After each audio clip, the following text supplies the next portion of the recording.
Eh, Muchachos, ya están listos para empezar. Sí, sí, ya empieza. Vale, ok. Bien, nosotros le denominamos a esto pruebas bioquímicas para la identificación de bacterias. Nuestro grupo consta de exposición, consta de mi persona, Eric Cisneros, Jenny Selva Barca y ¿quiénes más son? Ilianelis Cantos, Ashley Soto, José Hedley, Maciel Fernández, Milady González y no sé quién me falta. Luis Villarreal. Bien, siguiente diapositiva. Bien, a manera de introducción, para unificar criterios, sabemos que las pruebas bioquímicas nos permiten a nosotros determinar características metabólicas en lo que son las bacterias como objeto de identificación. Y bueno, algunas de estas pruebas pueden ser técnicas rápidas, ya que las mismas evalúan la presencia de una enzima preformada y su lectura puede variar entre unos segundos hasta unas pocas horas.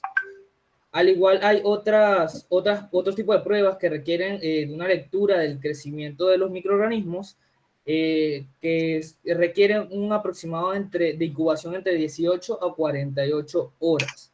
A este grupo pertenecen la mayoría de las pruebas que, bueno, detectarían los componentes metabólicos o aquellas que determinan, podría decirse, una sensibilidad de un microorganismo a lo que sería una sustancia dada en cultivo, en lo que son los medios de identificación que contienen un sustrato a metabolizar.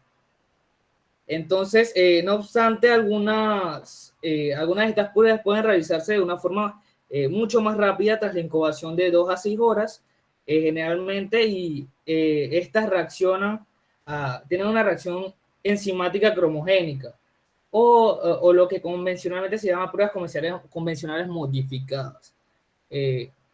Bien, los objetivos de este examen final, fueron identificar por medio de pruebas bioquímicas agentes etiológicos y cuáles podrían ser sus implicaciones patológicas, al igual que se pudo determinar las características metabólicas de dichas bacterias. Y por último también la identificación del nivel de toxicidad de estas diferentes bacterias. Siguiente diapositiva, por favor.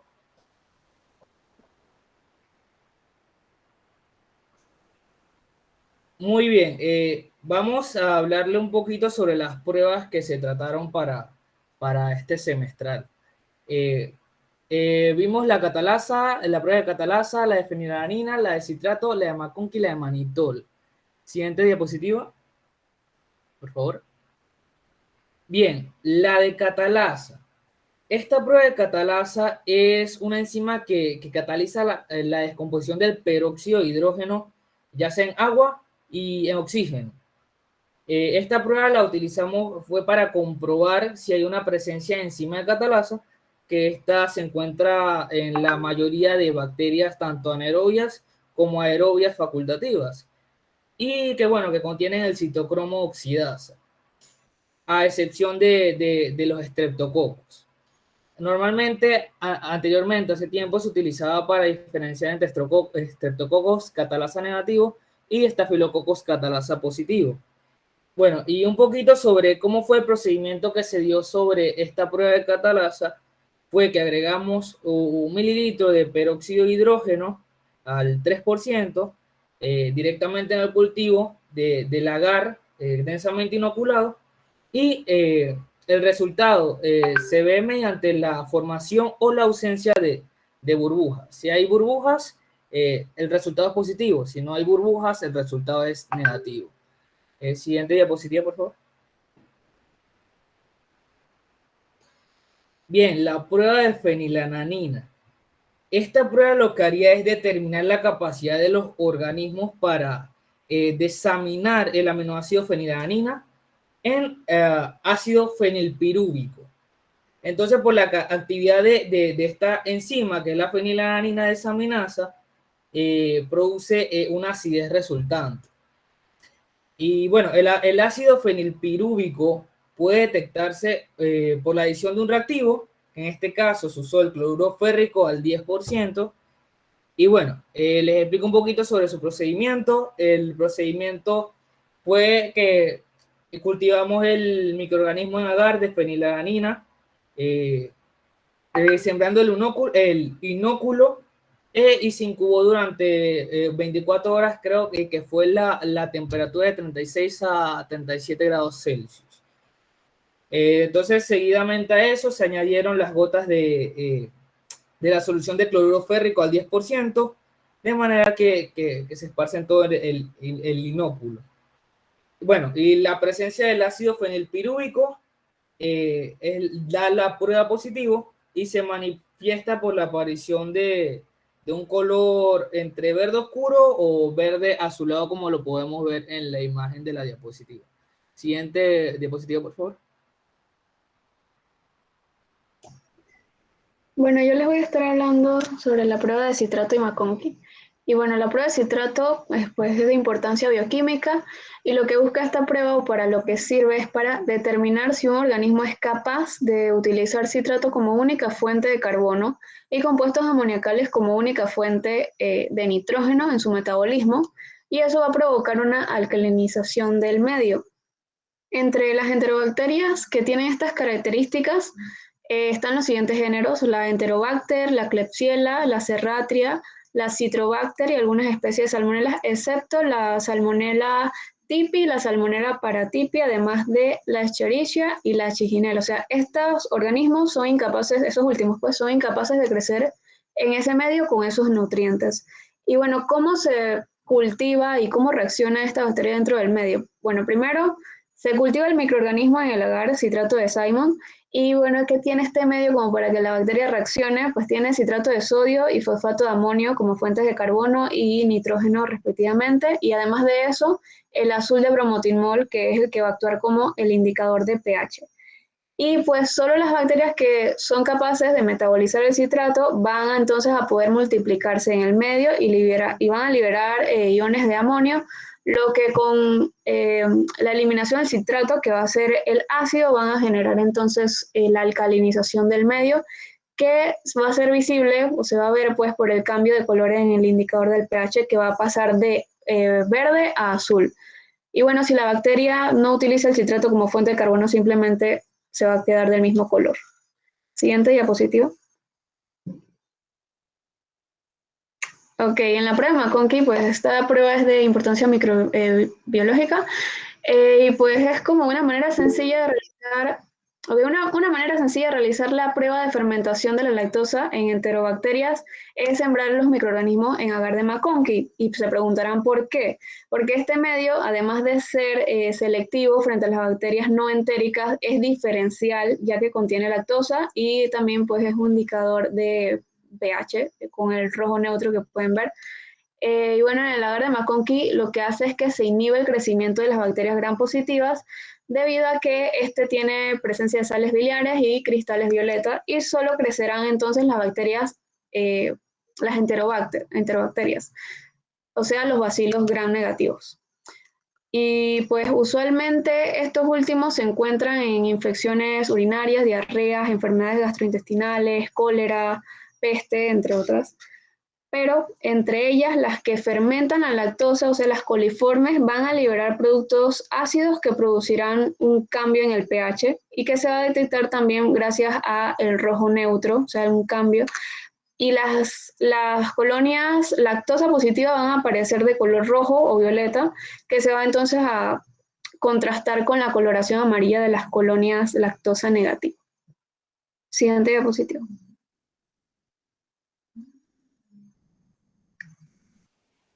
Bien, bien, el manitol.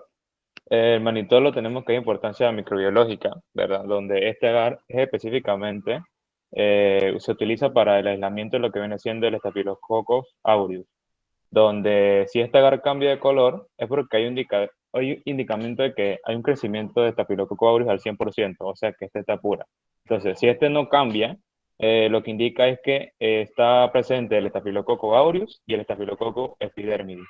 Entonces, todo esto se hace con el fin de detectar si los gérmenes son capaces de fermentar el manitol, porque estos liberan unos productos ácidos que serán detectados gracias al indicador de rojo de fenol, el cual cambia a esta tonalidad amarilla o se pone mucho más anaranjada, que es cuando está muy pura. Entonces, de verdad, como ya había dicho mencionado anteriormente, entre las bacterias de importancia clínica tenemos que son estados el Staphylococcus aureus y el Staphylococcus epidermidis. Siguiente diapositiva.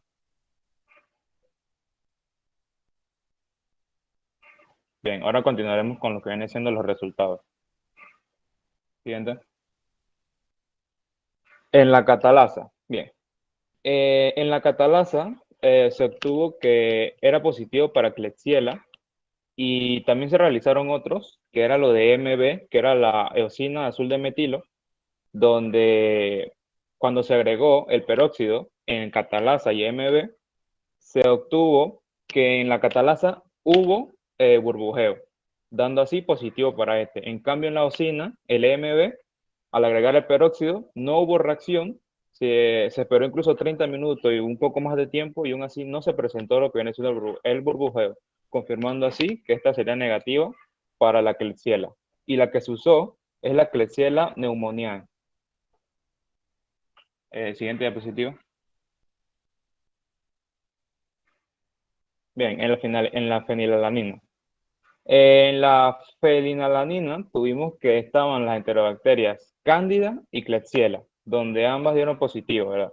En este se utilizó lo que viene siendo el cloruro férrico para ver la presencia del ácido fenilpirúvico, ¿verdad? Porque el mismo microorganismo desamina la fenilalanina. Entonces, esta se convierte en ácido fenilpirúvico y este reacciona con el cloruro férrico, y el cual cambia un color más verde o un azul verdoso, que es como se puede evidenciar un poco en la imagen. Siguiente diapositiva. Bien. En el citrato. Bien, para el citrato se obtuvo positivo para Klebsiella. ¿Y cómo se identificó este? En el mismo agar se veían unas pequeñas manchas rosadas, lo cual indica que es positivo para la Klebsiella.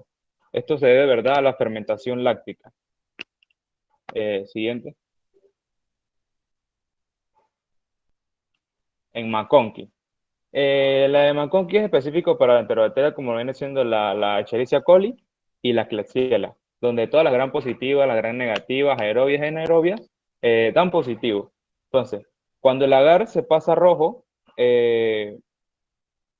disculpe, cuando el agar rojo pasa a una tonalidad un poco más amarilla, entonces es porque da positivo para lo que viene siendo Staphylococcus epidermidis. Siguiente diapositiva. Bien, ahora en el manitol. En el manitol se obtuvo positivo para lo que viene siendo la Klebsiella en la Staphylococcus aureus, donde se observa el color del cambio de rojo a amarillo o una tonalidad un poco más naranja. Pero esto se debe a que cuando se fermenta el manitol hace cambiar el pH. Entonces el manitol tiene un indicador negativo o neutro, donde el pH cuando pasa amarillo es indicativo que está puro en sí el Staphylococcus aureus. Y como mencioné anteriormente, cuando no cambia de color, se mantiene el agar en rojo, es porque están ambos presentes, Staphylococcus aureus y Staphylococcus epidermidis. Siguiente diapositiva.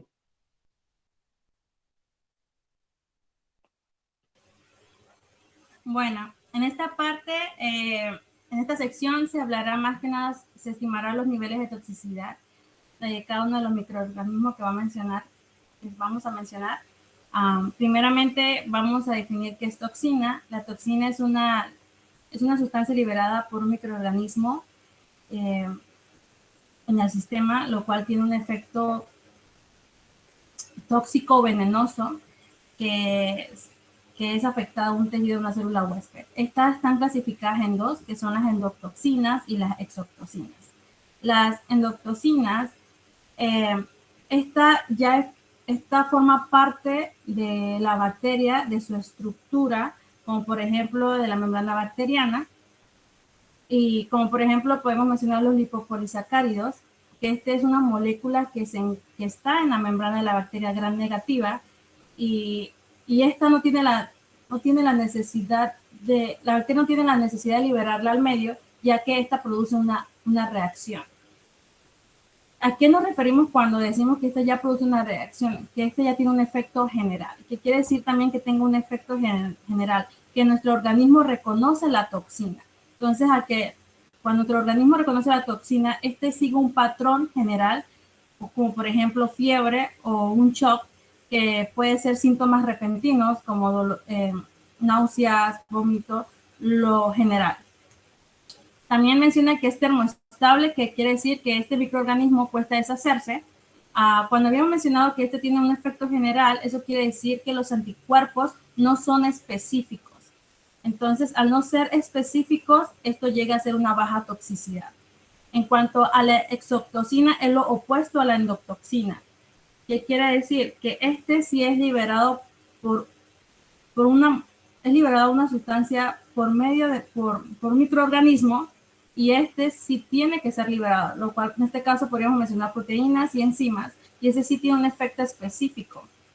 Quiere decir que los tejidos sí es afectado concretamente, como por ejemplo los neurotóxicos, los enterotóxicos. Como lo menciona la palabra neurotóxico, se refiere al tejido del sistema nervioso, tanto central y periférico, que estas sí pueden ser afectadas solamente a esta parte del tejido. Los enterotóxicos se refieren a los tejidos del intestino, que podemos mencionar síntomas como dolor en el vientre, vómitos, diarrea, que son productos de una intoxicación alimenticia, lo cual lleva a que son muy específicas. En cuanto a la desnaturalización, cuando una proteína es desnaturalizada, esta produce una reacción específica. Entonces, ¿qué sucede cuando esto produce una reacción específica? A que se libere una gran cantidad de síntesis de anticuerpos. ¿Qué sucede cuando se libera una gran cantidad de síntesis de anticuerpos? Que esto llega a ser muy potente para el cuerpo, y esto conlleva a una alta toxicidad. Siguiente.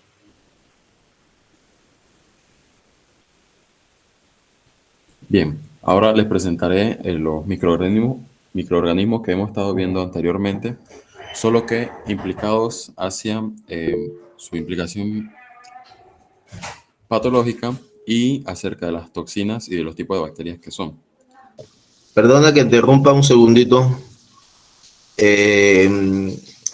Solamente me gustaría que me dijeran en el cambio de persona, que dijeran su nombre, porque las dos primeras personas creo que sabía quién era, pero las otras dos ya me perdí. Primero iba Eric, luego yo, Yenicel, luego Brumilda, y ahorita está presentando Luis Luis. Villarreal. No, espérate, Saúl iba después de ti. Saúl iba después de mí, después Brumilda, y luego Luis. Listo, gracias. Continúa, perdona la interrupción. Ok, no te preocupes. Bien, iniciamos con la Klebsiella. Esta es una bacteria gram negativa que produce endotoxinas. Esta toxina, al destruir su membrana celular, su pared celular, produce lo que es una inflamación del colon y un acompañado de sangrado, lo que conocemos como colitis hemorrágica. Su tratamiento se puede realizar por medio de cefalospirinas, con cefepina y con fluoroquinolonas, como pues a muchas otras bacterias gram negativas. Siguiente, por favor. Ahora tenemos la Klebsiella pneumoniae, que como su nombre lo indica, pues esta infecta más que todo a pues, el tejido pulmonar, causando neumonía, o sea, una infección pulmonar, aunque también puede ocasionar infecciones en el tracto urinario. Su tratamiento se puede realizar de la misma forma que se hacía con cefalosporinas, o sea, con la Klebsiella en general, con cefalosporinas, con cefepinas y con fluoroquinolonas. ¿Siguiente? Ahora, la Enterococcus fecalis. Esta es una bacteria gram positiva que produce exotoxinas, por lo tanto me representa un mayor índice de toxicidad, pudiéndole causar al paciente una endocarditis, que recordemos, endocarditis es la inflamación de la pared interna del corazón, que es la que está en contacto con la sangre, al igual que infecciones urinarias.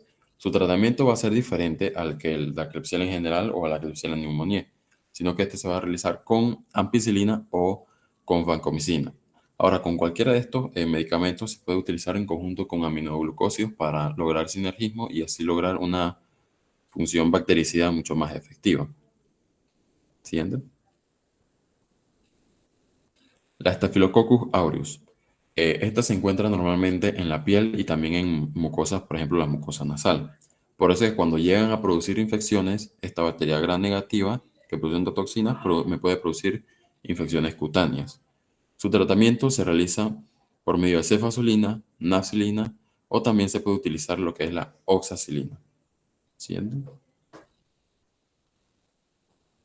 Bien, ahora la famosa Escherichia coli. Todos sabemos cómo podemos contraer esta bacteria, ya sea por el consumo de agua o alimentos contaminados con heces, o también por medio del consumo de carnes crudas o mal cocidas.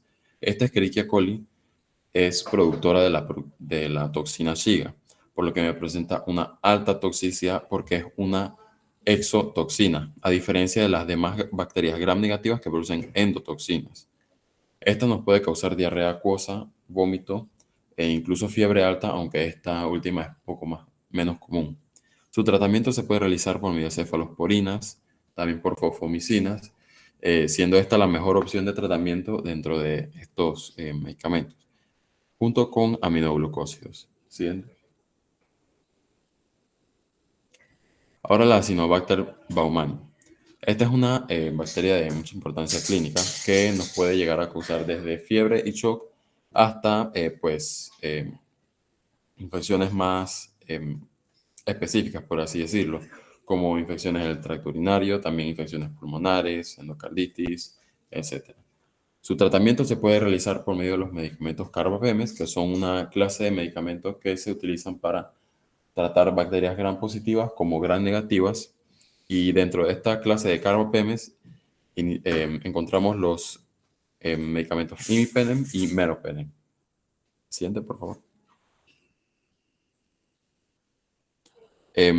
Ahora tenemos el hongo llamado Candida albicans, que este puede causarnos dolor al tragar porque se encuentra normalmente en mucosas orales, nasales, también en la mucosa vaginal, pudiendo ocasionar infecciones vaginales, en la mucosa esofágica, pudiendo causar esofagitis, candidiasis esofágica, perdón.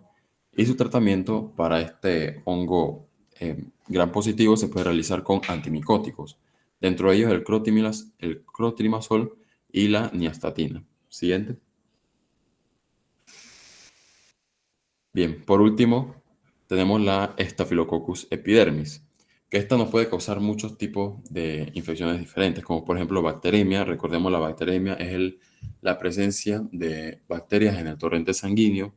También endocarditis, que recordemos es la inflamación del endocardio, que es la capa más interna del corazón que está en contacto con la sangre, y neumonía, que es infecciones pulmonares. Tu tratamiento para esta bacteria gram positiva se puede realizar con cefazolina, con nafcilina o también con oxacilina. Ahora me gustaría cederle la palabra a mi compañero para que concluya este espacio.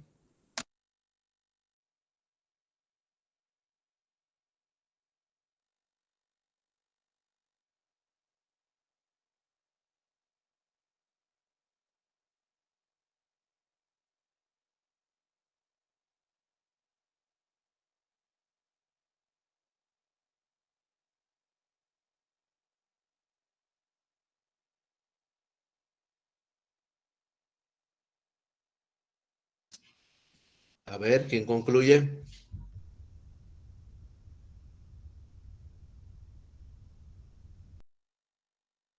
Saúl, ¿estás ahí? Profe, ¿me escucha? Bueno, bueno.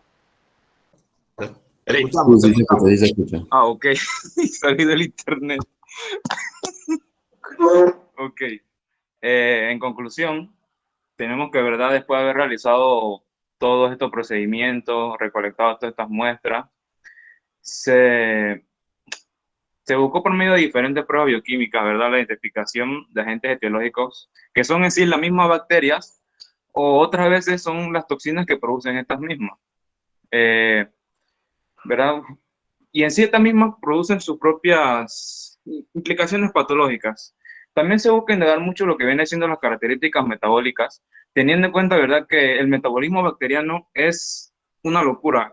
una bacteria posee, ¿verdad?, un crecimiento muy veloz, que va desde 10 veces o hasta 100 veces más rápido que una célula humana.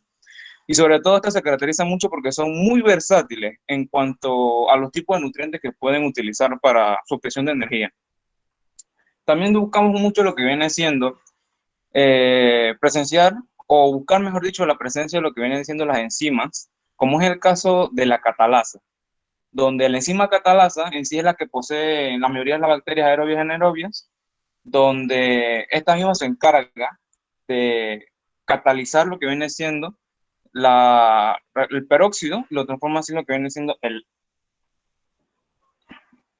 Entonces, igualmente se busca comparar y estimar los diferentes niveles de toxinas que posee cada una de estas bacterias. Y sobre todo también, ya que estas mismas pueden estar en lo que viene siendo endotoxinas o exotoxinas. Y sobre todo se realizó como sobre el empleo de métodos, ¿verdad?, fenotípicos, que es en sí lo que se buscaba en bioquímica, que es para la identificación de las bacterias. Y sobre todo también esta es una investigación que puede seguirse. Lo que hemos usado aquí es muy poco, todavía pueden seguir ampliándose mucho más, y aquí sale bastante temas para lo que viene siendo tesis. Aquí sale un montón de cosas para seguir. Aquí eso a futuro puede seguir esta investigación. Eso sería todo por parte de nuestro grupo. Muchísimas gracias. Muy bien. Me parece bien. Quiero que, como esta es la parte que me compete a mí, yo sí quiero hacer un par de comentarios. Así que por favor les voy a pedir que pongan la segunda o tercera diapositiva para ver segunda, tercera o cuarta. Por allí hay un par de detalles que quiero aclarar.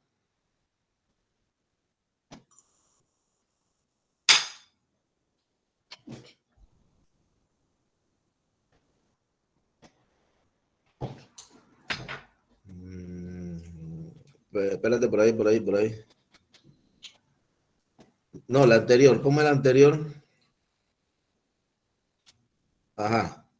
Detección de la enzima del mismo nombre se basa en la reacción donde la catalasa degrada el peróxido de hidrógeno en hidrógeno y oxígeno. Aquí un detalle, por favor. El peróxido de hidrógeno, bueno, aquí está la reacción, fíjense, peróxido de hidrógeno elemental H2O2 se descompone no en agua y oxígeno, se descompone en hidrógeno y oxígeno. Aquí generalmente, en los libros de texto de química general, bueno, los de bioquímica no se equivocan tanto así, pero aquí no hay descomposición de peróxido en agua y oxígeno. Es peróxido en hidrógeno y oxígeno. Pero nada más es un detalle, ¿no? O sea, está bien, pero sí aclarar ese detallito aquí. Lo otro, ponme la que sigue, por favor.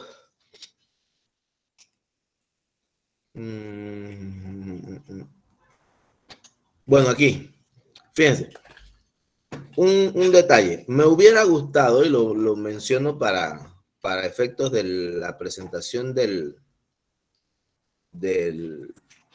mismo examen semestral, el trabajo escrito, cuando ustedes me hablan de que la prueba se utiliza para identificar aquellas bacterias que son capaces de desaminar la fenilalanina y convertirla en ácido fenilpirúvico. Me hubiera gustado ver la reacción allí. Estamos estudiando precisamente bioquímica, la parte bioquímica de todas las reacciones en las que están involucradas estas bacterias. Entonces aquí me gustaría ver esa desaminación y la estructura química del ácido fenilpirúvico, por favor, ¿sí? Por cuestiones elementales de la bioquímica que estamos dando. Y creo que eran esos los detallitos que quería mencionar para... se me está escapando otro, no lo apunté. Pásame la que sigue así, rapidito. Citrato. No, eso no es. Había algún detalle adicional. De todos modos, dale por la otra.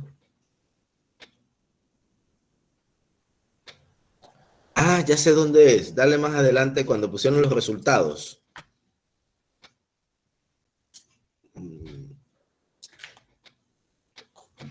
Aquí, esta misma.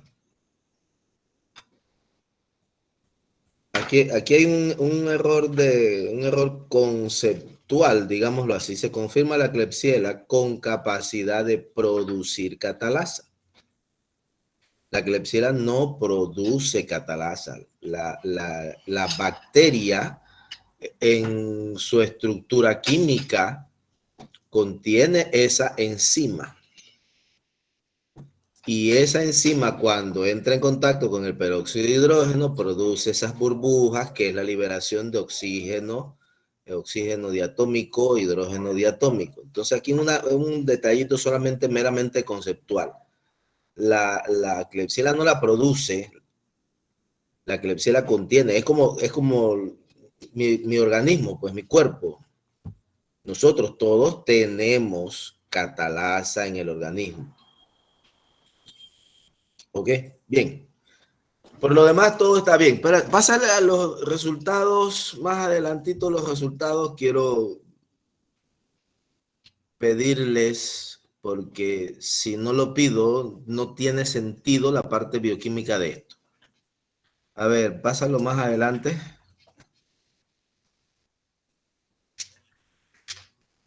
Ah, ya sé dónde es. Creo que fue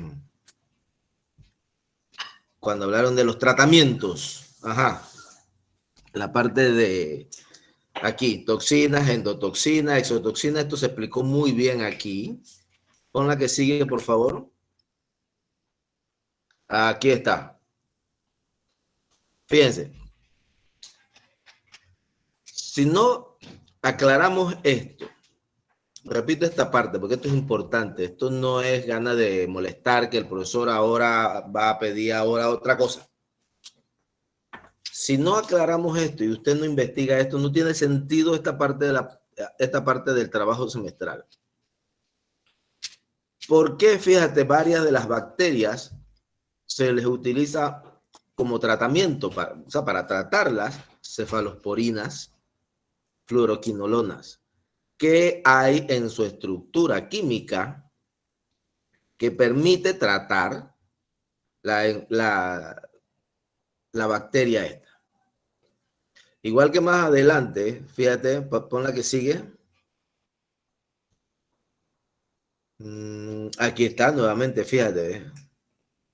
Klebsiella, nuevamente el tratamiento con cefalosporina, fluoroquinolona, cefepima.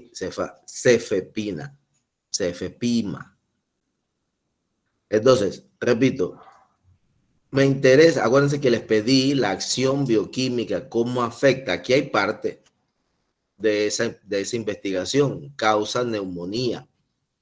¿Por qué causa neumonía? ¿Qué hace en el pulmón? ¿Qué hacen las células pulmonares, los alvéolos? ¿Qué hace? ¿Y por qué estas sustancias químicas, fluoroquinolonas, cefalosporinas, por qué estas sustancias contrarrestan? Se utilizan como tratamiento contra estas bacterias. Esta es la parte medular de la parte bioquímica de este trabajo. Si no lo hacemos, si no lo investigamos, si no les pregunto acerca de eso, no tiene sentido.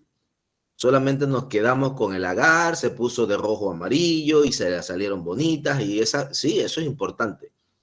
Pero esta es la parte importante de entrar a lo profundo de la bioquímica de estas bacterias, de la acción bioquímica de estas bacterias en el organismo. Muy bien. A ver, ¿qué está pendiente? ¿Hay algún grupo adicional?